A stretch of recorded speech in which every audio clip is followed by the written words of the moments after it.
I'm going to move on to invite Ed and Casey to talk a little bit about their work in Plymouth. So, Ed, do you want to go first? Thank you.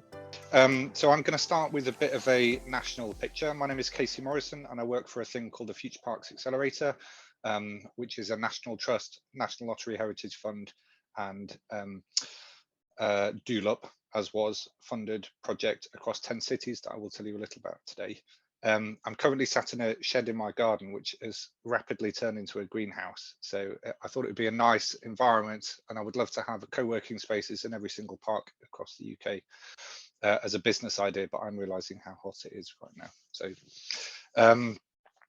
yeah, so I'm going to start off with the national picture on what is going on with some of this stuff for about 10 minutes or so. And the broad thing is that we've got two concurrent crises going on. One is that the climate emergency, I guess lots of you are experiencing this at the minute, not just the wildfires across Canada, but the massive amounts of drought happening across the UK. We're starting to really value our trees and spaces and shade and water and lots of other things called green infrastructure that we wouldn't have done ordinarily. The second thing that's going on is that the UK is in the bottom 10% globally for biodiversity. So there's a proper twin problem of the climate emergency and then the nature degradation. And the third thing that we've been having a look at is this whole thing around how people interact with nature. And we know that, for example, there's massive inequalities in the number of people who have got a green space on their doorstep. We know that particularly during COVID, lots of people accessed nature close to home, and we know that that doesn't exist in lots of parts of the country. So there's lots of stats for you on this slide about, you know, the sheer volume, not just in London, but certainly where there is lower car ownership and lower garden ownership, that there are real problems with access to space, public green space, and the quality of those spaces. So for the last 5 years or so, the National Trust has been involved with urban green spaces in various guises, but this is the latest iteration of it. And it's really a partnership with local authorities at a citywide scale to help them set a strategic framework and a strategic context for how they go about looking after their green estate in the future. And these are the four outcomes here: a step change in how people engage with and use their local green spaces, 2, new cross-sector partnerships that foster collaboration, 3, funding and finance ways of sustaining this stuff in the future, and then the fourth one is around a transformation. So not just how do we keep on doing what we're doing but get someone else to pay for it, but a real long-term shift in how we think about green spaces within local authorities and in our cities in particular, so that they can provide more for people, more for nature, and you know, can really start to shape how cities think of themselves. So that's what we've been doing for the last 5 years, of which we've done lots of work with Plymouth. The other ones are Edinburgh, Nottingham, you're going to test me now, Bristol, Camden and Islington in London, Bournemouth, Christchurch and Poole, Newcastle, and a couple of others. So that's what we have been up to, and we are looking to develop this work in the future. So I'm really interested in what your thoughts are about the need for neighbourhood level options for this, which aren't just local greening projects, but are sort of answering some of these citywide systemic problems. And also what it means for community organisations to start to make some money in this area to make them sustainable. So the community business stuff which Plymouth have done, that Ed's going to talk you through in a minute, I think is a great example of this, but there are others, and we're interested in what that would mean to scale that up. Who would you need help with? How would it work? All of that other sort of stuff. So my final slide is this thing called the People's Plan for Nature, which was released at the back end of last year, and was really this to start to get a sense of what the nation wants from nature and from climate. So we ran a climate assembly, the RSPB, WWF and the National Trust ran a People's Assembly for Nature, where over 100 people in a usual assembly kind of way came together over a series of weekends with access to a lot of information and a lot of experts to try and come together for what they think the UK should do in order to respond to these things. What are their priorities? How would they go about structuring it? And if you have a look on the People's Plan for Nature website, there's a really good response for, you know, a call to action, not just from the big NGOs like the National Trust, RSPB and WWF, but for government and for businesses and lots of others. And we're using that as kind of our blueprint to start to do some more of this stuff across the UK. So we are starting to look at additional cities to put into the work that we have done so far over the next couple of years. We're looking at large scale partnerships. We're looking at sort of cohort delivery of how do you put a number of people in a room together to figure out some of this stuff. Obviously, there is some funding which won't come from the National Trust and RSPB and WWF, but it will come from others, either partners with government and partners with business. So we're really interested in this space. We've just released a job in the last week called a Nature Neighbourhood Programme Coordinator, which will take forward some of this stuff at a neighbourhood level and really trying to work out what the role is of the big NGOs in partnering with not just community businesses, but community organisations in order to build this mandate to start to act for nature and climate. And I'll hand over to you, Ed. Great, thanks, Casey. Right, let's just share some slides if we can. Yeah, where is that gone? Okay. There we go. All right, can you all see that, I hope? All right, there we go. So yeah, this is kind of, I'll tell you a bit about what we call sort of community-powered nature, which is a set of practice, a sort of angle, a sort of shtick that we've sort of developed, theory of change, I suppose, that's sort of happening now, that's come out of the programs working with Casey, but also particularly through the Empowering Places program based here in Plymouth with Power to Change, which has all been about supporting sort of community businesses to start up and grow. And over time, those things sort of initially accidentally came together, but created something quite interesting, we think. And our sort of angle is basically this. We think that community businesses, particularly asset-owning community businesses, hold a key to unlocking and have a particular role in supporting urban nature restoration. And I'm going to have a go at telling you why we think that is. So, as Casey mentioned, climate ecological emergency. I don't think we need to go too much into that. Suffice to say that, you know, big organizations, government, international bodies all have a big job in the heavy lifting in this, but it's also the role of us countless billions doing little things every day that's also an important part of supporting nature, which is one of our major sort of weapons against fighting climate change. So it needs to be about everybody, it needs to be everywhere, and very importantly, particularly when it comes to nature, it needs to be forever. Can't just plant a tree for 5 years and then do something else. We think this is really important because it's good for communities. Bringing nature and greenery is about placemaking, improving in areas, regeneration. It also has, as we know, really good outcomes for issues around health and well-being. It tackles deprivation. It is also good for the economy and business. For me, I think there's an inequalities and justice issue in this. And we've found through the work in Plymouth that it's very easy to use some of the programs like biodiversity net gain, and we might come on to talk about what that is. I suppose in Plymouth, the conversation was great. We can use that money to invest in our nature reserves. Of course, our nature reserves are kind of out on the sort of leafy edges of the city in really nice spaces. And we're like, actually, no, doesn't that need to be also about a fair investment across the whole city?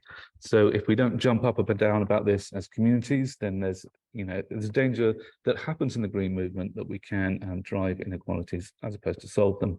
And I think for community businesses and communities and other such organizations, there's a real opportunity in this. We are in times of sort of ongoing austerity, but there is money around in the environment. There is investment. It is an opportunity to improve your asset, your building, make it a nicer place and attract more people.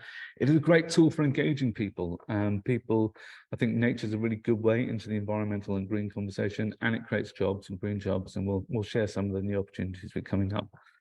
Finally, people want this stuff, I think. We've done a lot of talking and surveying people around here, and it's clear that, it's an issue that is mutual to a lot of people, and everyone's a bit interested in it. So there's public pressure, and it's also a function of policy. So you look at things like local nature recovery strategy, talks about the private sector, talked about the public sector, talks about mobilising communities. So we kind of need to do it. It's always good to start with a bit of the why. But it's not always easy. There are, when you get down onto the ground, into the practicalities, into the weeds, as it were, there are all sorts of barriers to community-led nature restoration. Some of the obvious ones: capacity, skills, knowledge, resourcing, funding, investment. I mentioned that. There's also things like sort of cultural barriers and issues of nature connectedness or nature disconnectedness. I think our sort of public sphere is being quite poisoned by culture wars, and we need to think about that.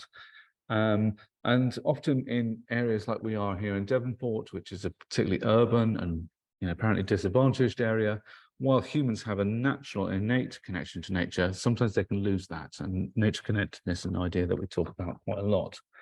I've got these 4 other ones here, which I put in italics, and I've highlighted some words because I think they are particularly really interesting, and I'll come back to why. There's also issues of ecological barriers. What do you plant? What do you do? What's good? What's not bad? What's bad? Those kind of things. Particularly here in Devonport, we are ex-naval dockyard area. The issues that we have with contaminated land are quite spicy. I'll come on to some of those. Boron poisoning was never a thing I thought I'd ever have to deal with. And there's the idea of linking sites, which is really important.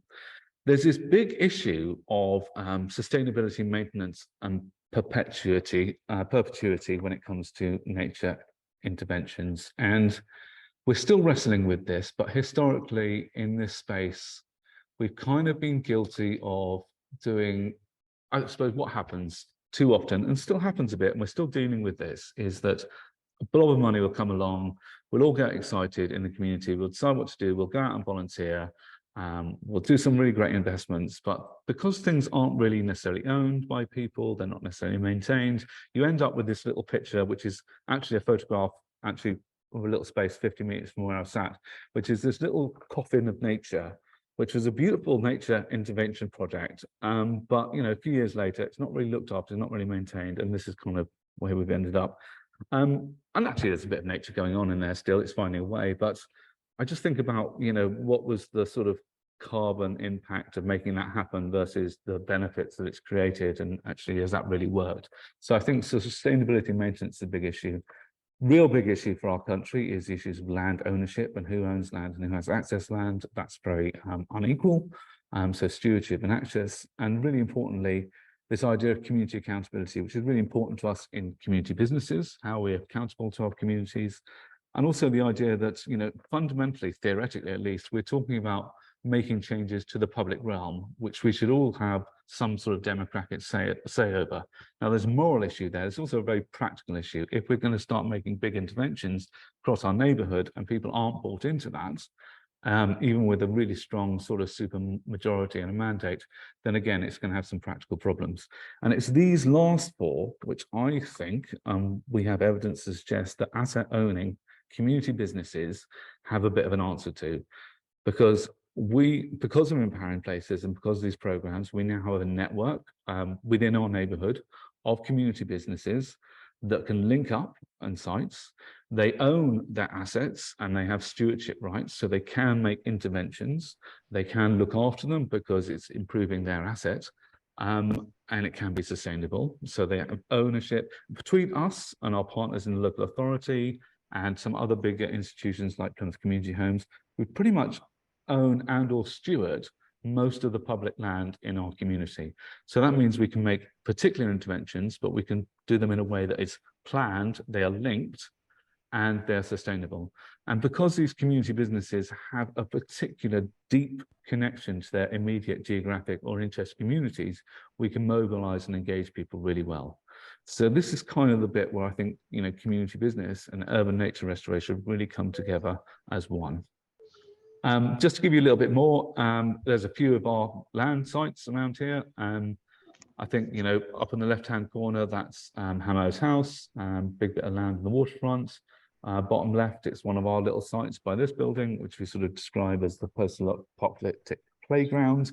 In the middle at the bottom, that's our boron site, which was given to us by the local authority for a car park. We don't need that much car parking, but wouldn't it be great to do some nature restoration, bioremediation, that kind of thing. Top right, Soapbox Theatre, one of our star community businesses.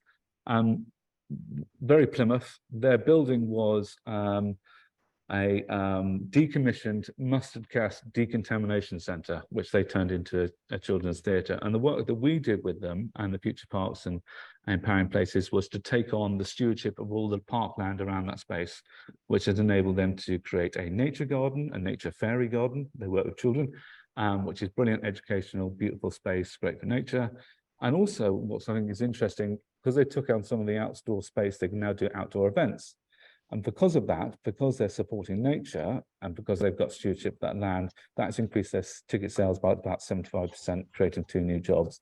So it kind of, you can start to see how this kind of works together. Just finally, one of the housing estates that we work with, resident management group, really complicated working with residential management companies. But essentially they own all those little bits of green stuff in their estate and can do stuff with it. So taking it a little further, quick little bit of map. Here's the blobs of our initial set of community businesses that were all sort of engaged in this sort of next phase of work. And you can see that, you know, on one side, we've got the river, on the south, we've got the sea, which is part of the National Marine Park, big major environmental intervention. You've got this sort of connected site across Devonport, where the parkland is owned by the council and other bits and pieces. So you can start to see you've got a bunch of people working together, all interested in this agenda, all benefiting from this agenda, and able to do something at a neighbourhood level that restores nature and solves some of those problems. So very quickly, where are we now? So we're into sort of the Future Parks Accelerator Programme 2, which is the Urban Nature Development Grant, which is about sort of developing a lot of social indicators, engaging more people, ecological baselines, coming up with a very specific plan with all our partners of what we're going to do and some initial capital investment with the local authority. We're in the process now. We've recruited these 6 new roles. 2 of them will be based here in the Devonport Guildhall with us and our partner Zebra, which are what we call community cultivators, but essentially they're a mix of a community organizer and a sort of on the ground, spade in the ground, doing this nature work, supporting the community businesses to deliver the outcomes that we want. We've got a climate action bid in. Anybody who knows anybody at the local National Lottery Community Fund, give us a good word. That'd be really great. And this is also connected and set with a set of other programs that we're heavily involved with, which is Forest Rising, which is supporting the community role in the Plymouth South Devon Community Forest and the National Marine Park. And what we're doing here in Devonport with community business is set right in the heart of that. And so if we feel that we can get urban nature restoration going here, or going more here, shall I say, at a nationally significant level, you can start to create a system whereby you're developing an ecosystem and a social network that spreads across the city, linking the marine park to the community forest. And, you know, can Plymouth become, you know, a national leader in urban nature restoration? I think that's it. So I'll stop there. Thank you, Ed, and thank you, Casey. That's really inspiring. It gives us lots to build on in the conversation. Before we go on to perhaps just have a chat around some of the themes there and other sort of questions, is there anything immediately that anyone would like to ask, just my way of clarification, or things that you'd like us to pick up in the conversation just before we sort of move into it? As we said, just please drop things into the chat if there are particular things, but otherwise just raise your hand. Carlton. Hi, I just wondered how long it's taken you to get to where you are in Plymouth. Yeah, okay. So I suppose the story of what's happened is that, you know, this grew out of the Empowering Places program initially, and which was started about 5-6 years ago. About 2-3 years into that, so about halfway through, our friends at the local authority came along and said, hey, we've got an opportunity to be part of this thing called the Future Parks Accelerator. And we've got some great ideas about planning and workforce reform and things like that. But we're looking for something else to add into it. And at that time, there was a number of the community businesses supporting. We're trying to do things in parks, take over buildings, develop businesses. And there wasn't really any sort of plan or policy for how that happened. And we were like, look, we've got this, why don't we add this element of, look, actually community business, social enterprises can play a really important part in the future of parks. And so that went into that. And along with another bid that went in very similarly into a thing called Green Minds. Both of them were successful. So things started to come together. So this has been a developing conversation really over the last 3 years. And it's really been in the, I suppose, the last half of that, I suppose, 18 months, where this has really become really apparent that there's something working here. So that's the sort of timescale. Interventions have been happening over that time in nature and other things, but it's now only really coming into the end of last year that we've suddenly got an idea that there's a plan here. There's been able to trigger some new investments, and it's a sort of ever rolling thing. So expanding, bigger, better, more connected, and always trying to build on the foundation of what was created before. So that's kind of a bit of a sense of the timescale. Very good, thank you. Owen, I've noticed your comment. We're going to pick that up, if that's okay, in the discussion, because it relates to a conversation we want to have around how we share the learning and how we connect up some of this stuff. So we'll pick that up as we go forward, if that's all right. One thing I'm conscious we haven't done, and we haven't actually introduced either Casey or Ed personally in their organisations. Could you both just take a minute each to talk about what you do and what your organisations do, just to land kind of the context of all this stuff? And apologies, we should have done that right at the start. I think I kind of covered that. So I'm Casey Morrison. I'm the communities lead for the Future Parks Accelerator, which is part of the National Trust Urban Green team. So there's about a handful of us who are looking at long-term, how do we help big NGOs connect with small NGOs, and how do we make systemic place change for nature across cities across the UK. I'm also chair of Love Leads Parks, which is one of these embryonic small-scale foundations, of which there's about half a dozen across the UK, that are looking at what is the role of a sort of intermediary voluntary sector organisation in between the local authority and smaller place-based organisations, to try and do some of this coordination, the galvanising stuff, the other things that Carlton mentioned from Bradford. How do you start going about doing that? And again, it might be that we need more of those sorts of foundations in the future. Thank you. You did cover it, just to make sure everyone knew. Ed, do you want to take a minute to introduce yourself? Yeah, always tricky. So Real Ideas, we're a sort of southwest rooted social enterprise group. We do quite a bunch of things. I look after one of 5 of our key business units. So we have a thing that does digital badging. We have a thing about arts and making. We have a thing about immersive technologies. And we do a lot of work with supporting young people and people to sort of progress and create their own futures. I am part of a small but highly impactful team, I like to think, which is called Nature and Neighbourhoods. And we are the sort of the more community business end of what we do. So we're very interested in ideas of community power, how communities have either greater organizational or greater economic power. We're interested in ideas of community power of nature and sustainability. And we're really interested in the ideas of, I suppose, community economic development. So a lot of that is about supporting community enterprises, social enterprise community business, particularly around this area of environmental change and sustainability, but also around the idea of actually how communities are able to create their own futures. And we're based here at the Devonport Guildhall. We have a bunch of buildings, a bunch of assets across the sub-region, I suppose. And that's kind of, that's where we are at the moment. Super, thank you. Just to make sure we ground it in who we're having a conversation about and with. So if we just move now into sort of a conversation between us, and we tried to tee up some questions we hope will be broader interest to this audience, but as I say, we'll then go on to a Q&A. So as you think about things that you'd like to ask or comment and decomment, we want to draw on your expertise as well. We'll do that in the sort of 10 minutes or so. I just wanted to start asking you guys,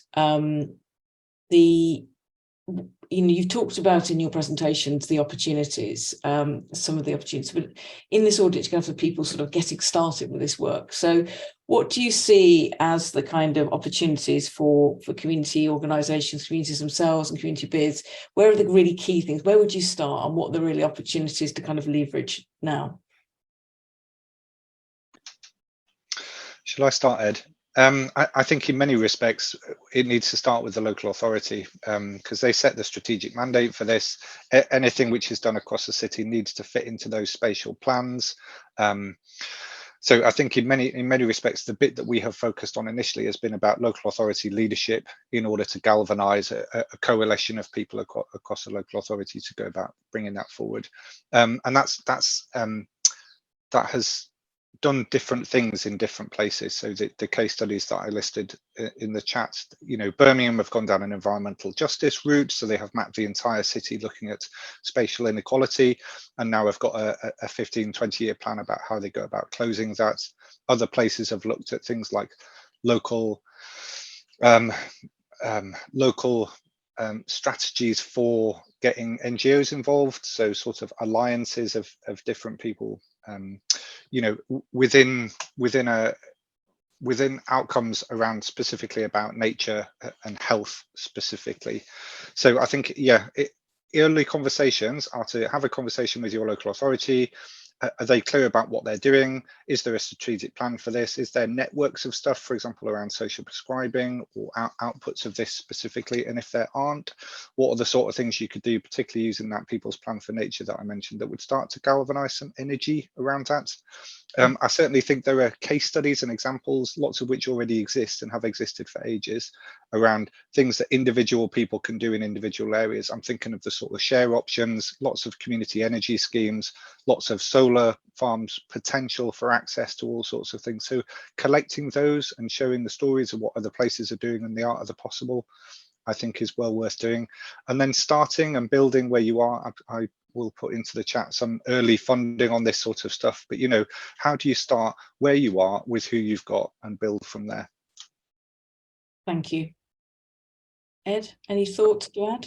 Yeah, plenty. I think I'll answer that from what's the opportunity for community business point of view, because that's kind of a conversation that's come up quite a bit. And come back to the idea of everybody everywhere.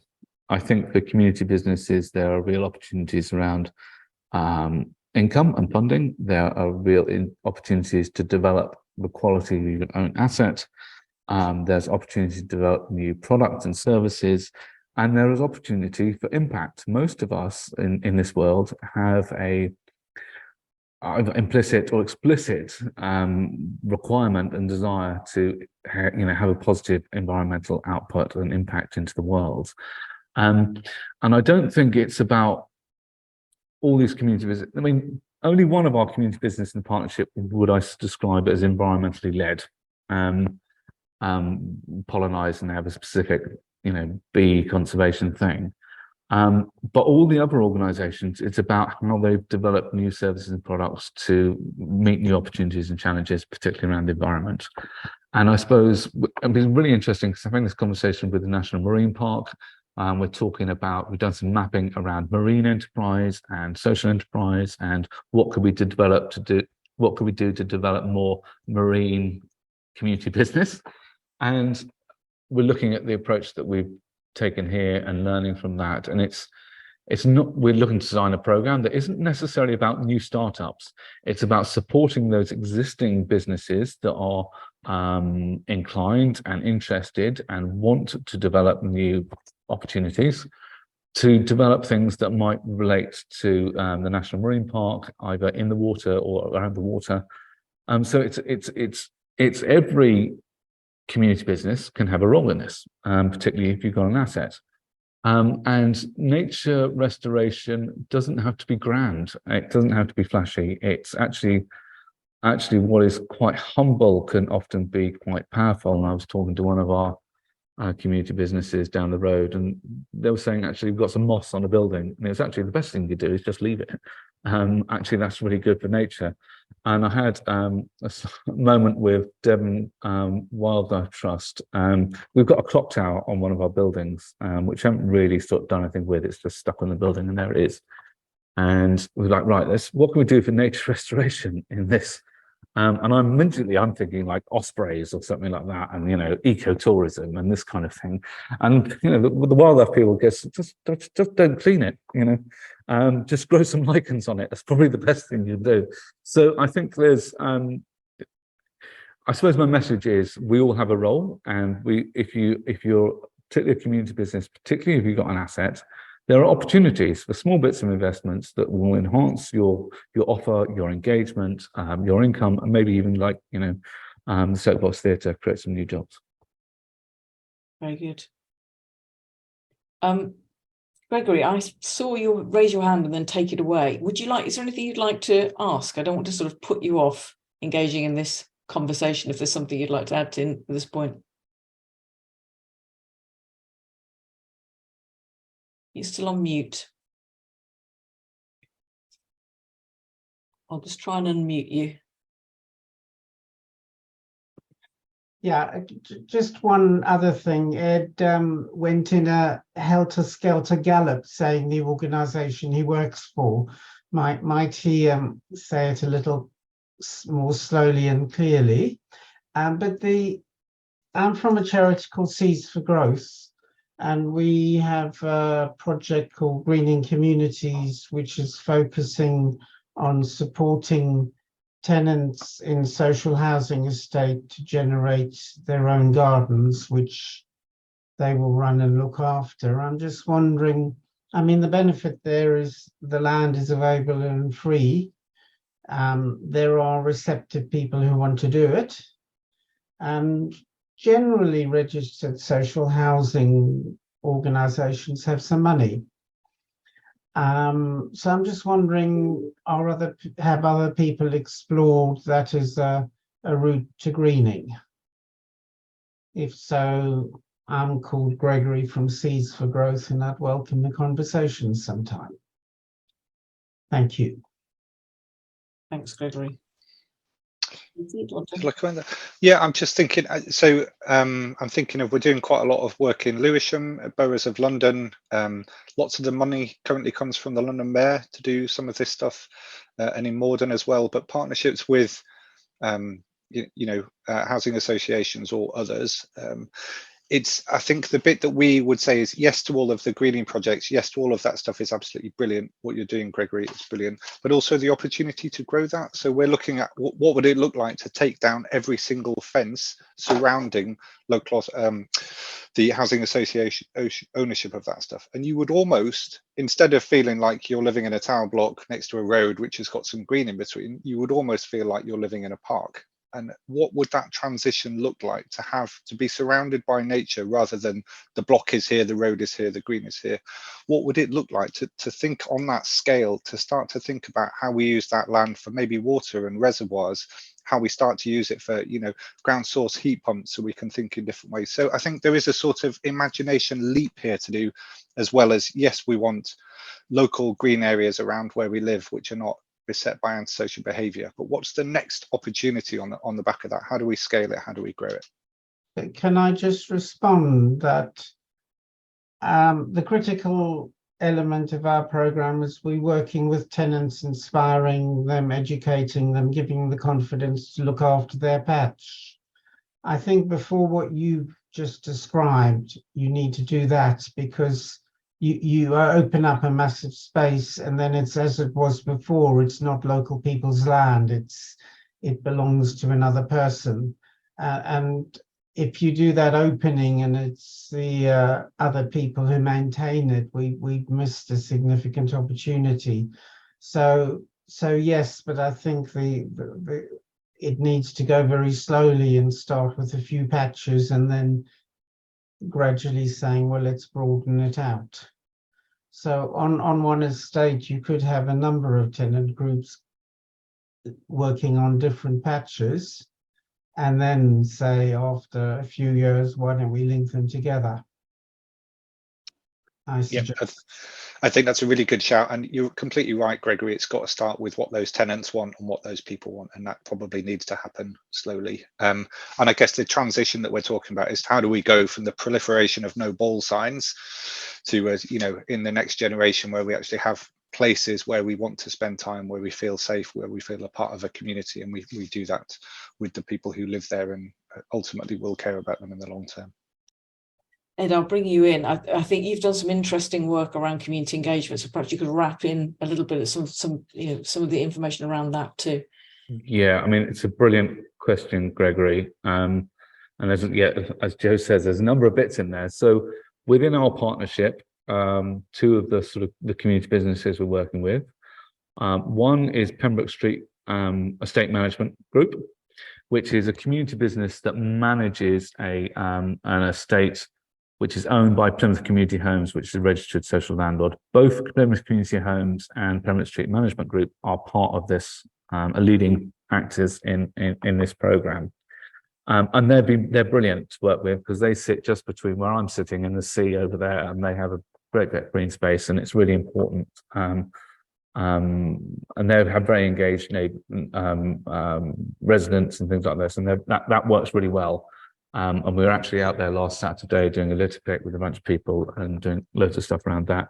And so they'll be a key player, site, investor in this work. And they, like you say, because they are a resident management group managing their estate for themselves, they are highly engaged with all the people really on first name basis on that estate. That works really well. We have another where resident management group of housing gets really interesting and complicated is when you've got other estates and new build estates. And I think there's a bit of a national scandal about some of this, but that's not what this call is about. So we have Devonport Management Company, who are a social enterprise, who's managed the Visioner site where we've got one of our buildings. But layered into the complicated legals of that is a property management agent, which is a private company. And that is more complicated, and we don't have time to go into that brilliant conversation. But I think we need to do probably another webinar on that. But they're both actively engaged and really interested and work on this, but some of it's more complicated than others. You know, I mentioned before community accountability. It is fundamental for very practical reasons, but also I think reasons of fairness, justice, power, people's sense of their own community, that you've got to have enough people coming with you and driving this, and they've got to have room to express themselves within a sort of joined up framework. And obviously to the question of organisation, there is never any clear, simple answer. But we're trying to take that a bit further now with a research partnership with the university, which is around a thing called Polis, which is a sort of an e-democracy AI platform, but it's more about citizen sensing, getting a sense of what everyone feels about, you know, nature restoration in this case in their community. But more importantly than that, it starts to form consensus because it's an AI. So, you know, so depending on the language you might use, for instance, I don't know if we're going to rewild Devonport, some people might react differently to that statement than if you say we're going to make Devonport cleaner and greener. And I suppose, you know, given the culture and diversity of people, you can begin to see how language and communications and where tensions and where opportunities to work together might work.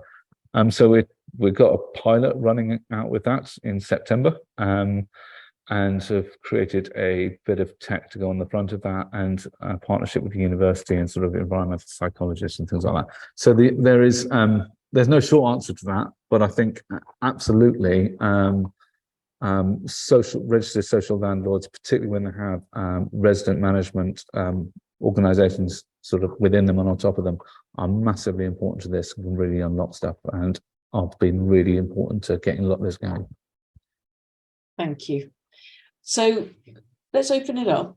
There's a couple of interesting questions or comments in the chat already, but would anyone like to share some ideas, make some comments, come into the conversation at this point. Just put your hand up if you would.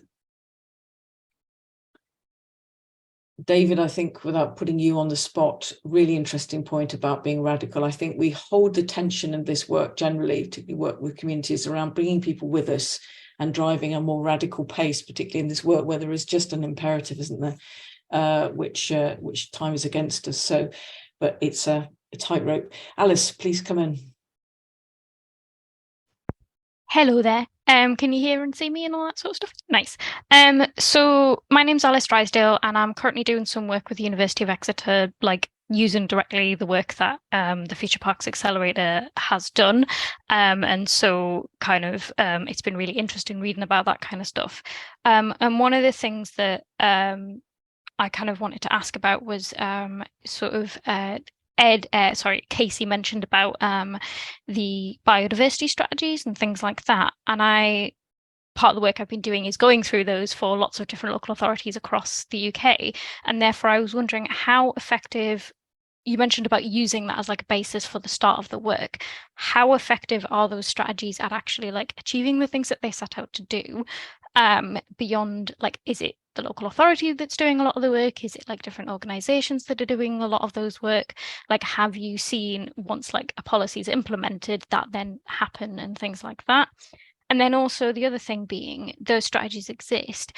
How much is there any work that's currently going on about like integrating those strategies within like asset management plans? Because again, asset management's like a massive thing within bringing about these kind of things. And so kind of, yeah, those are the two full questions. I'm happy to repeat either of them because obviously there's two parts to that. But yeah, that's my question. A lot in there. Which would either of you like to have a go, or indeed anyone else? I mean, massive questions, Alice, and nice to meet you. And I think the work that you're doing through Renew is really interesting. And I think a follow-on call about what you're doing and some of the missions and some of the ways that people can get involved in that, given it's 10 years long, I think would be really interesting and useful for this group. I mean, in terms of local authority strategies, local government is in a right difficult place. Of their funding overall has been halved over the last 12 or 15 years. Most of the work that we've done through the Future Parks Accelerator has been around raising ambitions. So instead of decline management, about how do we actually start to people think about this as an opportunity, start to think about bold placemaking, active travel, you know, some of the big placemaking stuff, which isn't just getting local authority, private sector developments in, but starting to think about things which are not just community infrastructure levy and Section 102, but actually genuinely, how do you go about making change with residents in a strategic long-term way? And there's bumps in the roads here. So we've got 8 or 10 very good case studies of what local authorities have done, and we can tell some really nice stories about the link between a chief exec standing up and saying, this is what we're going to do for the next 10 years, this is what we're leading for, this is what we're about, and how that translates into planning policy and biodiversity net gain, and what local nature recovery strategies are doing across all of each place. You know, these statutory instruments which exist in each local authority. But I don't think anyone has actually mapped that. You know, it's the sort of thing I hope you will be able to do in the next however long. Claire Smith will be able to answer. Okay, and in terms of asset management plans, again, I think it exists as a thread, but I'm not sure we'll be able to quantify. But if Claire wants to come off mute from Nottingham, I think she'll be really interesting on this. She has said in the thing she's got to dash off. But Claire, can you? Anyway, she works for Nottingham City Council, and they have done some work on this. So maybe when she is back from wherever she is, she can send us something which might point to that. Fine. Oh, thank you. Ed, anything to add, or should we? Just briefly. I mean, I think relatively speaking, we're pretty fortunate here in Plymouth. It's a great place to get things done. It's often said that Plymouth is small enough to manage but big enough to matter. So we're a unitary. Our natural infrastructure team are very engaged in this. They're very good at getting people like Casey to come and play in the city and getting other investment in. So part of what our role in particularly at Real Ideas within this work is kind of sitting between all these micro anchor community businesses and the local authority and their strategies, and trying to make them sort of work together and stick together and inform each other. So this work is very much set within the framework of informing and developing Plymouth's local nature recovery strategy. We are very, very engaged with the biodiversity net gain conversation, which we're, in the process of modelling investment schemes for the city, and Plymouth's taken a really good initial position that any biodiversity net gain money generated within Plymouth will stay within Plymouth and invest in nature within Plymouth. And the bit that we've done is like, well, that needs to be investing in all of Plymouth, not just about making people at places that are really green, even greener, but actually places that are a little bit brown, like ours, a bit greener.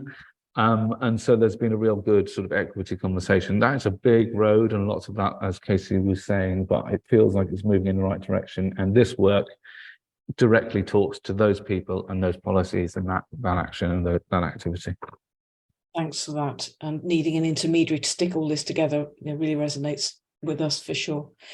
Let me just put a question out there, and it's one of the questions we put in the chat to see if anyone would like to come in, is if you are thinking about starting this work, or indeed starting this work, what is it you need? What is it that's going to help you get going with this? What perhaps do you see as the immediate kind of challenges or barriers that you need to overcome? I think it's just to get a sense for those of you who join this call, keen to do this work, where your heads are at. If anybody would like to put their hand up, put anything in the chat, just to answer the question in the chat, yes, we're recording it, and yes, we'll share the recording for those who want to share it more widely or re-listen.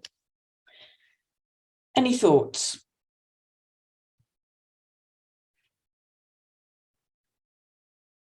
It's horrible, isn't it? Be put on the spot, everybody, in a relatively big webinar. While you're thinking about that, then let's just ask a different question, perhaps that Ed and Casey could ponder on, at least, and anybody else that would like to. Is kind of the point's been made around the conversation is that there's energy in the community to do this, actually, and this is actually about building a mandate to the people that hold the purse strings, the people that hold the policy strings, to say this is important, we can do it. And actually, to Ed's point, they don't have to be massive or expensive steps. They can be quite small steps, but it's about building that kind of mandate and movement. So how do we do that? Ed, have you got any sort of thoughts? You're doing a lot of this work already, but if you were for others' point of view, and perhaps Casey, how do we build a kind of national mandate with your kind of brief to do this work? What would be your ideal next steps?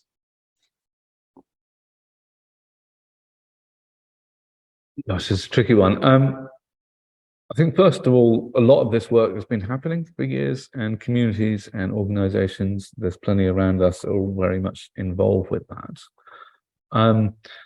I suppose for us, it's kind of how you take that to a more community empowered, community power level. There isn't, as it stands, a community powered nature funding stream out there we can all go for. What has happened in Plymouth initially was sort of by accident, and then observation, and then seeing an opportunity and sort of following it. And fortunately, for the way things, we were able to sort of stitch together a number of programs that were complementary to each other and grow this work. But I think people, there is interest in this. There is public awareness. People are engaged, and it's fairly sort of uncontroversial from a lot of people. And I think I would start with, I think, asset owning, social enterprises, community businesses can do stuff. And if you're part of one of those or connected to one of those, it's about having a conversation with them and getting them to see the opportunity, and maybe working with them to sort of develop some of this work. And like nature, if you get a bit of it, we initially called this program 5 years later, about 2 or 3 years ago. And the reason was, we don't call it that anymore, but the reason was, if you can establish nature in an urban environment for about 5 years, it will tend to look after itself from there. And so if you can get something going, and keep it going and greenhouse it, stretching the metaphors here a bit, and look after it and sort of nurture it for a certain amount of time and get it established, government funding, the powers that be, are increasingly looking at how they can solve this problem, because we really need to solve this problem. So getting something going and getting something tangible you can point to, I think opens doors and gets people like Casey excited, and they go and talk to other people, and it all rolls from there. Okay.